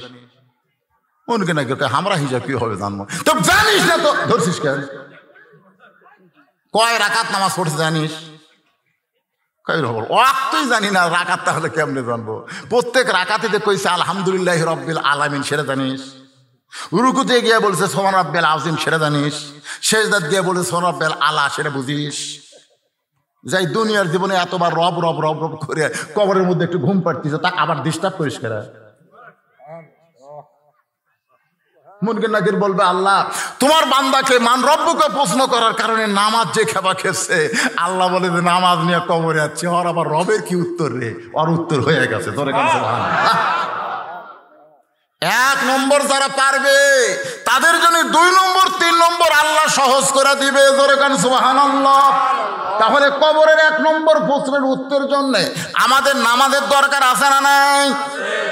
ফজরের 2 রাকাত সুন্নত নামাজ পড়া যখন শেষ, আবু যর গিফারি বলতে আলী ভাই এসার সময় না কইলেন আমি ফজর পড়বো না, তাহলে আমার সুন্নত আদায় করলেন? আলী বলতে আবু যর আমি বলেছি ফজরের নামাজ পড়বো না, তাই বলে কি সুন্নত পড়া যাবে না? আবু যর চুপ। আলী বলতেছে আমি বলছি ফজরের নামাজ পড়বো না, তাই বলে কি সুন্নত পড়া যাবে না? আবু যর গিফারি চুপ হয়ে গেলেন, কারণ রাসূল বলেছে আনা মাদিনাতুল ইলমি ওয়া আলিউ বাবুহা, আমি হচ্ছে ইলমের শহর, আলী হচ্ছে তার দরওয়াজা। জোরে খান সুবহানাল্লাহ। এজন্য নবীর পরেই প্রত্যেকটা সাহাবী হযরত আলীকে ওস্তাদের মতন সম্মান করতেন। যখন কেউ কিছু বুঝতো না তখন বুঝের জন্য হযরত আলীর কাছে যাইতেন। সুবহানাল্লাহ। আবু বকর, উমর, ওসমান সবাই, কারণ নবী কইছে যে আমি হচ্ছে ইলমের শহর, আলী হচ্ছে তার দরওয়াজা। কিছু যদি পাবার চাও আমার কাছে না আসে আলীর কাছে যাও, কারণ দরজা দিয়ে না ঢুকলে ঘরের মধ্যে আসতে পারবা না। জোরে কর কথা ঠিক কেন? খুব খেয়াল করবেন। এই জন্য প্রত্যেকটা সাহাবী হযরত আলীকে ওস্তাদের মতন সম্মান করতেন। যেই বলছে আমি না হয় ফজর পড়বো না, তাই বলে কি সুন্নত পড়া যাবে না? কিছুক্ষণ পরে যখন জামাতের সময় হয়েছে, হযরত বেলাল আকামত শুরু করেছেন। আকামতের মধ্যে একটা শব্দ 2 বার বলে কদ কামাতিস সালাহ, কদ কামাতিস সালাহ। শব্দের অর্থ হলো নামাজ দাঁড়িয়ে গেছে। এমন সময় আল্লাহর আইন হলো কুমু লিল্লাহি কুম কুম মানে কি দাও, লিল্লাহি আল্লাহর জন্য, কনিতিন আনুগত্য নিয়ে। তার মানে বোঝা গেল দাঁড়ানোর মতন শক্তি আপনার থাকলে আপনি বসে থাকার নামাজ হবে না। নামাজের যে কয়টা ফরজ আছে তার মধ্যে একটা ফরজ হলো দাঁড়িয়ে নামাজ পড়া। যখন কি হয় নামাজ পড়া? তাহলে দাঁড়ানোর মতন যার শক্তি আছে তাহলে তাই কি বসা চলবি? কিন্তু এখন দুই একটা আছে চেয়ারত বসতে আছে না নাই? আপনাকে হয়তো এখানে নাই। ওই দেখবেন গোটা হাট বাজার করতেছে ব্যাগ লিয়া, ভ্যানের 10 টাকা দিবে না দেখে 2 কিলো হাঁটতেছে, কিন্তু মসজিদে ঢুকাই চেয়ার খুঁজতেছে। এখন আপনারা বলেন কোরআনের এই আয়াত অনুযায়ী চেয়ারত বসে নামাজ হবে? হবে যদি হাত পা ভাঙ্গা যায়, রুকু সেজদা করবার যদি না পারে, তাহলে তার নামাজ হবে কিন্তু জামাত হবে না। এই জিনিসটা খেয়াল করুন, তার নামাজ হবে কিন্তু জামাত, কারণ জামাত করতে গেলে কাতার সোজা করা হলো ওয়াজিব, আর কাতার সোজা করতে গেলে পায়ের গোড়ালির সঙ্গে গোড়ালি মিল করা হলো ফরজ। আগালি মিল করলে হবে না, গোড়ালি মিল করা লাগবে। এখন গোড়ালি যদি মিল করবার চান, আপনি চেয়ারত বসলে আপনার পায়ের গোড়ালি কোথায় গেল? তাহলে আপনার তো কাতার সোজা হচ্ছে না। তাহলে ওই চেয়ার বসা মানুষকে মসজিদে নামাজ পড়তে দিবেন একেবারে সবার শেষে। তুই যখন চেয়ারে তুই বসবি, তুই শেষে যা, তুই আমাকে কাতার ছাড়া। ধরে কারণ কি ছাড়া? কথা কয় না কেন? কি ছাড়া? তুই আমাকে কাতার ছাড়া। যেই মাত্র কতকামাতি সালা কতকাতি সালা বলেছে কে? হযরত বেলালের আকামতের ভিতরে সঙ্গে সঙ্গে আলীকে কোরআন বলতে যে কম কম বসে আছিস কেন? তুই ফজর পড়বো না, বাড়ি থাক, হাতে বসানো থাক। তুই মসজিদের মধ্যে ঢুকে সুন্নত পড়ে বসে আছিস ডানা লিল্লাহি, আল্লাহর জন্য। ধরে কর সুবহানাল্লাহ, আল্লাহর জন্য খাড়া হ। খালি দাঁড়ালে হবে না, আনুগত্য নিয়ে দাঁড়া। হযরত আলী খুব জোরে সরে সামনে কাতারে গিয়া দেখে জায়গা নাই। আবু বকর আর উমরের মাঝখানে এভাবে হাত ঢুকাইয়া দিয়া এরকম একটা চাড়া মারছে। আকবার আছে, আল্লাহু আকবার। হযরত পড়বি না, কোন কাতারত গেছে? আবার এমন জায়গার দাঁড়াছে যে ডান পাশে আবু বকর, বাম পাশে উমর। ধরে কোন সুবহানাল্লাহ। ফজরের নামাজ শেষ, ফজরের নামাজ শেষ। আজকের বিষয় হলো ফাদখুলি ফি ইবাদি ওয়াদখুলি জান্নাতি। আর ইবাদত করতে গেলে 1 নম্বর ইবাদতের নাম কি? আরো জোরে বলেন। বাংলাদেশের নামাজ না থাকার কারণে আজকে আমাদের সমাজের অবস্থা এমন হলো, দেখবেন 5 ওয়াক্ত নামাজ যে মহিলা পড়ে ও কোনোদিন বেপর্দা হয় না, কারণ নামাজে ওকে পর্দা শিখায়। আপনি যেমন তেমন কাপড়ে কিন্তু নামাজ পড়লে হবে না। মেয়েরা দেখবেন যখন বাড়িতে নামাজ পড়ে তখন এত সুন্দর করে কাপড় গায়ে দেয়। ওই নামাজ 5 বার পড়ার পরে আল্লাহ তারে বুঝাই দিল, তুই এত সুন্দর করে যখন নামাজ পড়িস, আল্লাহর সঙ্গে দেখা করতে চাস, তাহলে জনগণের সঙ্গে পর্দা করি তোকে থাকতে হবে। আমার মা বোনেরা মনোযোগ দিয়ে শুনবেন। হযরত আলী সামনে কাতারে নামাজ যখন শেষ হয়ে গেল, সালাম ফিরানোর পরে নবী বললেন, আলী তুমি তো ফজরের নামাজ পড়বা না, তাহলে সামনে কাতারে কেন? আবু বকর খালি মুচকি মুচকি হাসতেছে। সুবহানাল্লাহ। আল্লাহ রাসূল এসার সময় কি কথা? নামাজ যদি জান্নাতের জন্য হয় আলী নামাজ বাদ দিবি, এটা আল্লাহর জন্য হলে ইন্না সলাতি, নামাজ কার জন্য? যদি আল্লাহর জন্য হয় আলীর জীবন যাবে, কিন্তু তার জীবন থেকে 1 ওয়াক্ত নামাজ কোনোদিন বাদ যাবে। এটা কিন্তু আবু বকর রাসূল কইছে। এখন আলীকে বলতেছে, আলী রে তুই না কইলি ফজরের নামাজ পড়বো না, তাহলে সামনে কাতারে খবর কি? আলী পাগলের মতন কান্দে। রাসূল বলে, আলী রে কান্দিস কেন? তুই কান্দার কারণ কি? আলী বলতেছে, নবী গো বহু চেষ্টা করলাম নামাজ বাদ দিব। রাসূল বলে, কেমনে দিবি? জিহাদের ময়দানে মুসলমানের বিজয় হলো, কিন্তু যিনি ময়দানের সেনাপতি তিনাকে খুঁজে পাওয়া যাচ্ছে না।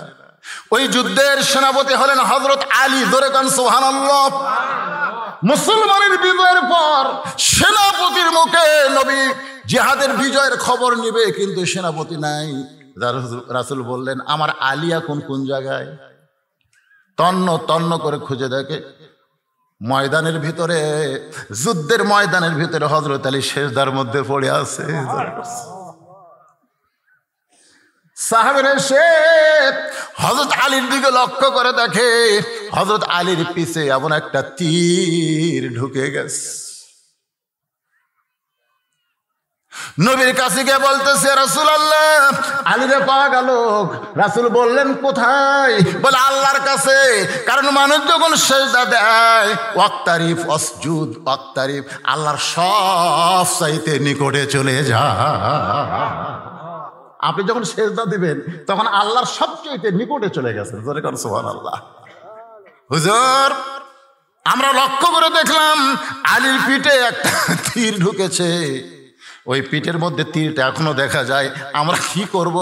আল্লাহ রাসূল বললেন, আলীরে কষ্ট দিস না, আলীরে কষ্ট দিস না, খবরদার তীরটা নিয়ে বের করবে না। কিতাবের মধ্যে আছে হযরত আলী যখন নামাজের মাঝখানে, এমন সময় দুজন সাহাবী জাবের আর হুযায়ফা, দুইজন সাহাবী, তাদেরকে রাসূল বললেন তোরা জামাতে নামাজ পড়বি না, ওই তীর বের করার জন্য তোদের চেষ্টা করা লাগবে। নামাজের মধ্যে হযরত আলী তীর শলাকা ধরে টানে, আলী খালি লড়ে।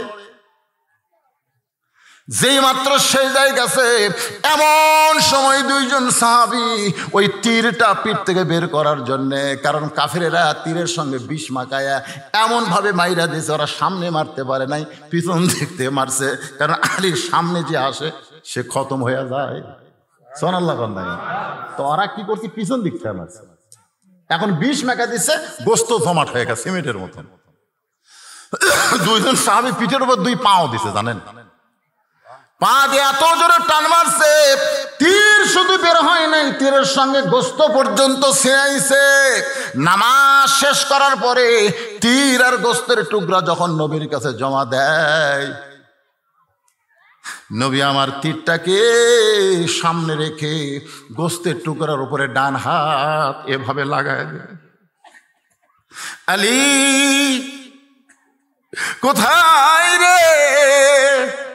হযরত আলী নবীর সামনে দাঁড়ায় বলে, লব্বাইক ইয়া রাসূলুল্লাহ, এই তো আপনার সামনে রয়েছে। রাসূল বলে, আলী রে তোর পিঠ থেকে তীর বের হয়েছে, তুই কি জানিস? আলী বলতেছে, রাসূলুল্লাহ এখন পর্যন্ত পিছনে হাত দেইনি, যদি হাত দেই তাহলে বুঝতে পারবো। রাসূল বলে, দিস না রে, পিছনে হাত দিস না, শুধু তোর তীর বের করেনি, ওরা তোর পিঠের গোস্ত পর্যন্ত ছিঁড়ে আনছে। আমি জানি আলী জানতে চায়, আলী রে পিঠ থেকে তীর বের হলো, গোস্ত ছিঁড়াইলো, তুই তখন কোথায় ছিলি বল? তুই কি বলবি না? আজকে আমার সাহাবীর মধ্যে তুই কি বলবি না?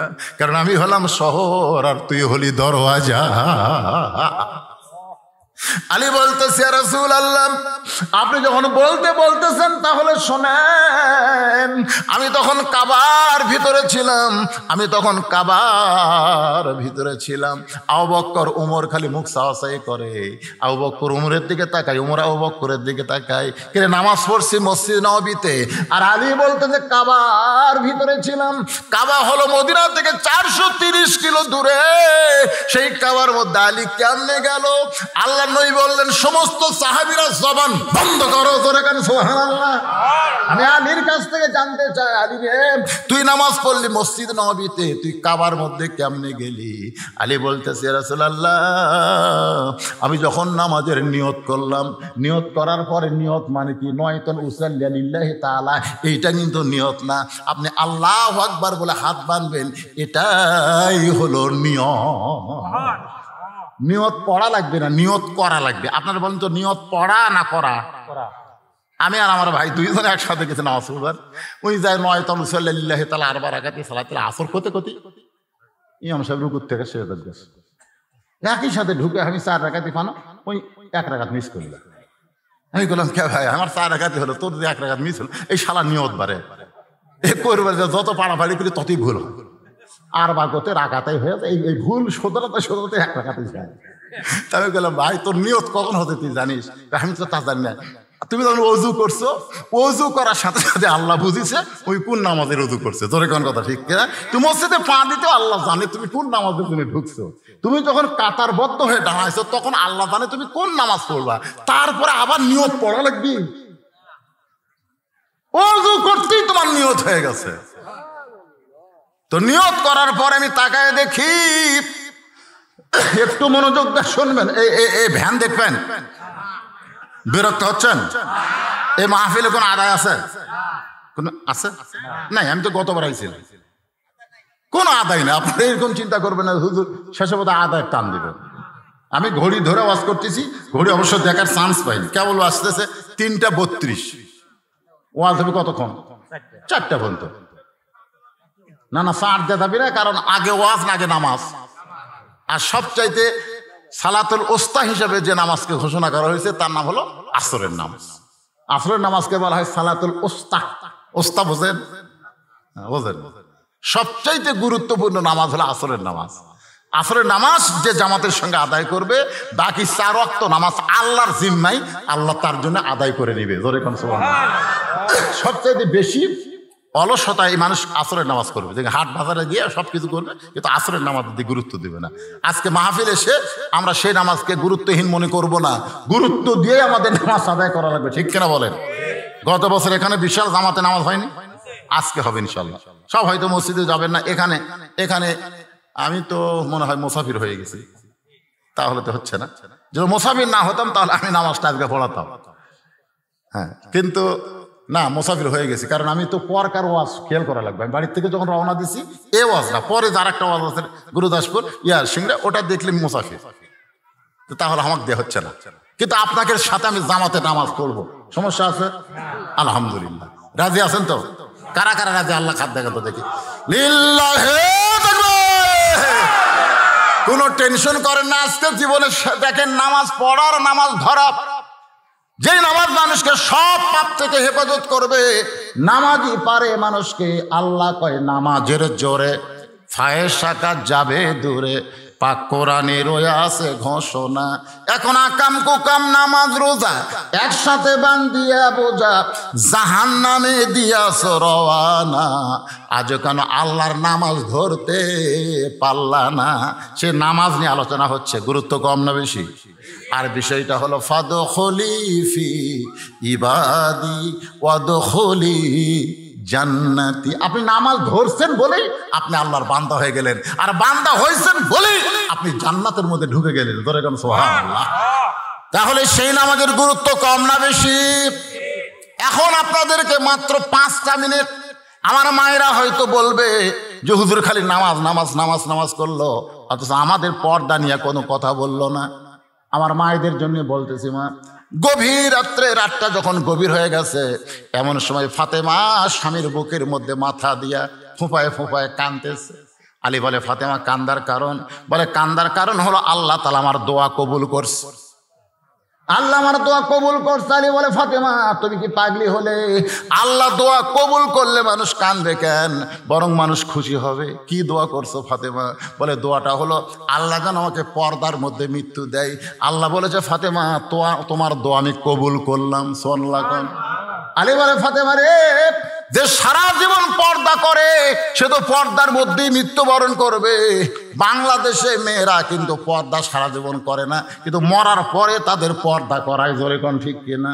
আপনাদের এলাকার মেয়েরা মরলে কয় কাপড়? তুই বাঁচতে চাকরিশ করছিস, কিন্তু মরার পর একের 5টা দিয়ে ওই খাটনি কিন্তু ঢাকা থাকে। আমার এলাকায় কি করে? খাটনি ঢাকে। মেয়ে মানুষের লাশ দেখা যায় না, খাটনি মধ্যে ঢাকা থাকে। ফেরেশতারা ঘরে আর কয়, আল্লাহ, ইবাসে থাকতে গোটা গ্রামের লোক এক দেখলো, আর মরার পরে লাশটাও খাটনি পর্যন্ত চাদর দিয়ে ঢাকলো। আল্লাহ কয়, ফেরেশতা, এই দেশের নাম হলো বাংলাদেশ রে। এরা বাঁচতে না মানলেও মরার পরে এরা মানে। মায়েরা আছে না নাই? এজরকম মায়েরা আছে না নাই? এই মায়েদের জন্য বলতে শোনেন। ফাতেমা বলে, স্বামী, আমার দোয়া আল্লাহ কবুল করেছে, কিন্তু আপনি কি জানেন আমার মৃত্যু কখন হবে? আলী বলে, ফাতেমা, কে কখন মরবে এটা দুনিয়ার কোনো মানুষ বলতে পারে না। ফাতেমা বলতেছে, আল্লাহ যদি আমাকে জানায়, আল্লাহ পাক আমার জানাইছে এই গভীর রাত্রে ফাতেমার মৃত্যু হবে। হযরত আলী ছোট বাচ্চার মতন কান্দে। আমার মায়েদের জন্য ওয়াজটা করতেছি, মা একটু মনোযোগ দিয়ে শোনেন। গভীর রাত্রে ফাতেমা দুনিয়া থেকে বিদায় নিল। গভীর রাত্রে থেকে জানাজা ছাড়া ফাতেমা কিন্তু বলেছে, আমার লাশটা খাটনি তুলবেন না, কারণ খাটনি কান্দে নিলে আমার দেহের ওজন মানুষ বুঝতে পারবে। ওগো স্বামী, আপনি ছাড়া আমার দেহের কত ওজন এটা দুনিয়ার কোনো মানুষ যেন বুঝবার না পারে। জোরে কান সুবহানাল্লাহ। কারণ আপনি আমাকে লাড়াচাড়া করেছেন, আপনি আমার স্বামী। আপনি আমাকে কান্দে করে নিয়ে যাওয়ার পারবেন না। ওই জান্নাতুল বাকির পূর্ব কোণায় সবুজ রঙের একটা বাতি জ্বলবে, ওই বাতি বরাবর আমাকে দাফন করে দিবেন। হযরত আলী গভীর রাত্রে ফাতেমাকে কবর দেওয়ার পর আমার আল্লাহর কাছে বলতেছে, আল্লাহ দুনিয়ার জীবনে কিছুই দিবার পারলাম না, খালি কবর দিলাম। আল্লাহ গো, নবীর কলিজার টুকরা ফাতেমা, কত ধনী ধনী যুবকেরা বিয়ে করবার চাইছিল, কিন্তু নবী আল্লাহর হুকুমে গরিব আলীর সঙ্গে ফাতেমার বিয়ে দিল। আল্লাহ গো, আমি আলী সুখ দিবার পারিনি দুনিয়াতে, মরার পরে তুমি একটু তারে সুখ দিও। এই দোয়া যেই মাত্র হযরত আলী করেছে, করার পরে তাকায় দেখে সামনে কয়েকটা পুরাতন কবর। এই মাত্র ফাতেমার কবর দিল, সেই নতুন কবর আর নাই। আলী গোটা জান্নাতুল বাকির মধ্যে পাগলের মতো দৌড়ায়, ফাতেমার কবর, ফাতেমার কবর।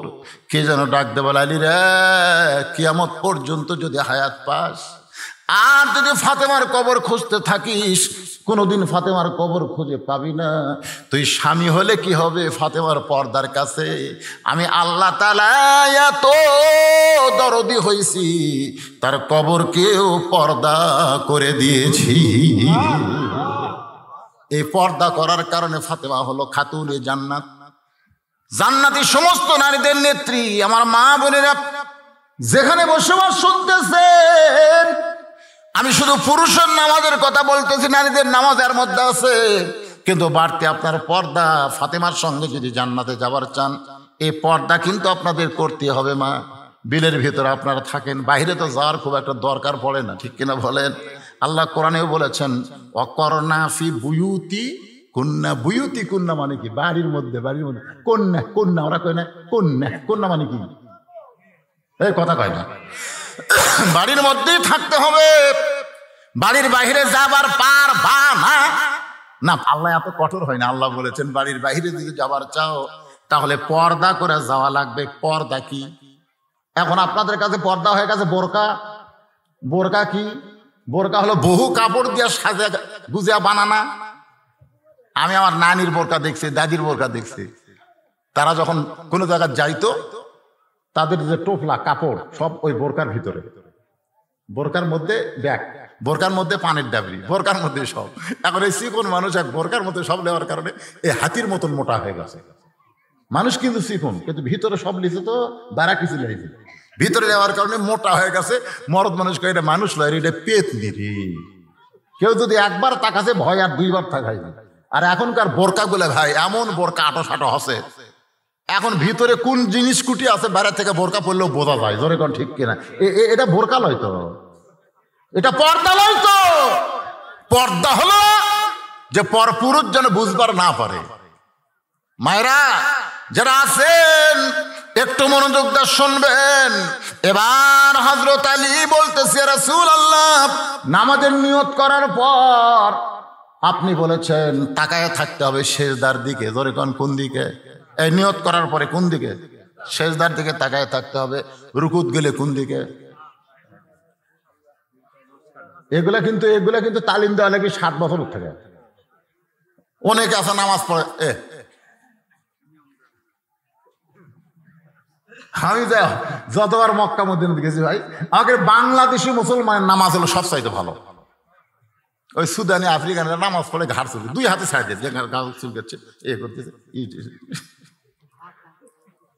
আমি কই কি রে, আমাকে বাংলাদেশের নামাজ এত ভালো, এরকে নামাজ এরকম ব্যাসাই দেখে। আমি ওটা বুঝতে পারলাম কাবার কাছে গিয়ে।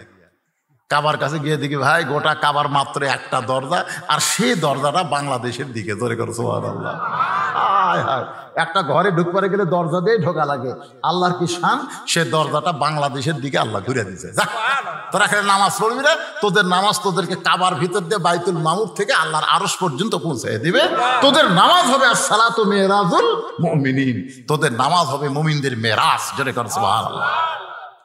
বাংলাদেশের লোকের নামাজ খুব ভালো, তারপরে 2-1টা ব্যাসাইদা আছে না নাই? জোরে কোন আছে না নাই? কারণ ওদেরকে ছোটবেলায় ওদের বাপ মা শিখায়নি, তালিম দেয়নি। এখন থেকে তালিম দিবেন আপনাদের নাতিদেরকে, বাচ্চাদেরকে তালিম দিবেন।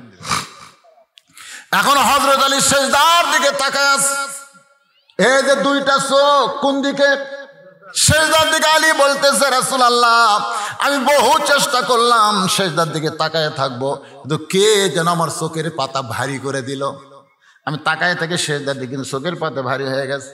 হুজুর আমার চোখটা যখন বন্ধ হয় আমি তখন দেখতে পাই যেখানে সেজদা দিব সেইখানে আল্লাহর কাবা ঘর এসে দাঁড়িয়ে আছে।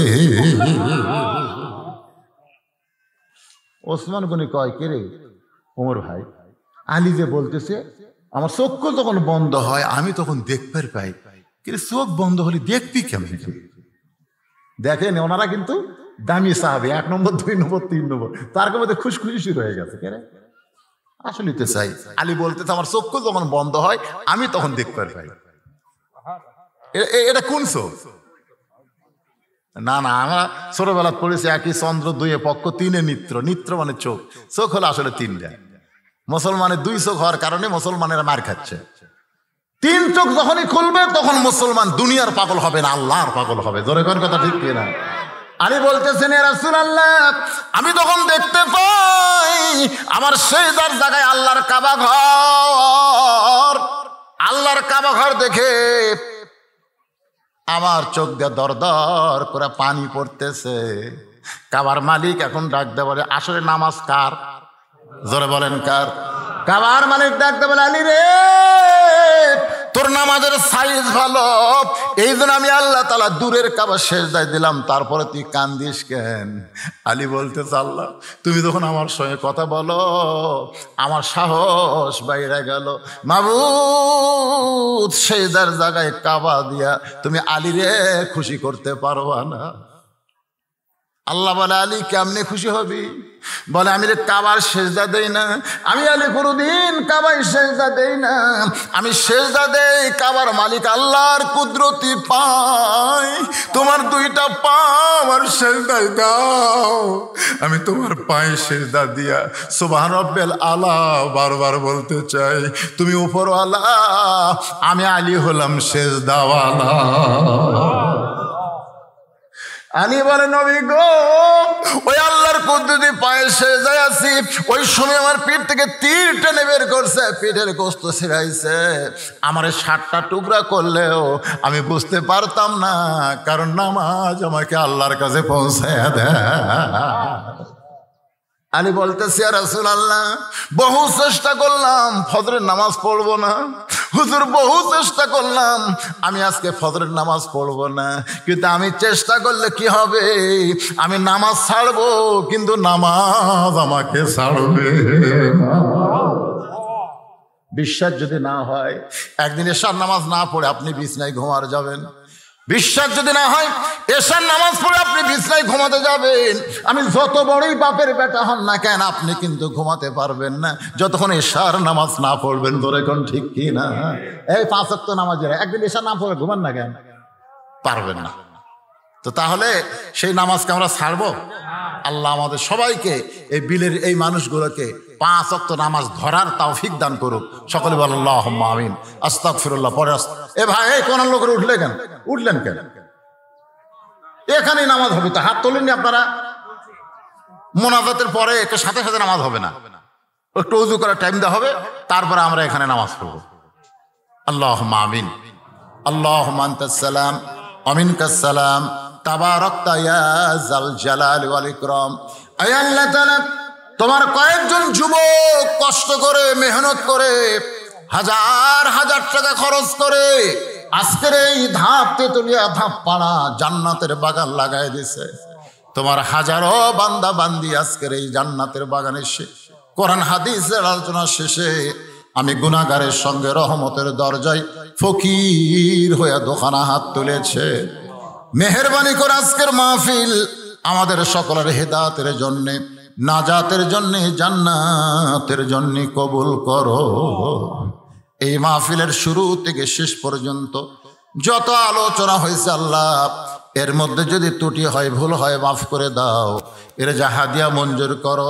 সোনার মদিনায় নবী পাকের রওজা মুবারকে আল্লাহ তুমি কবুল করে নাও।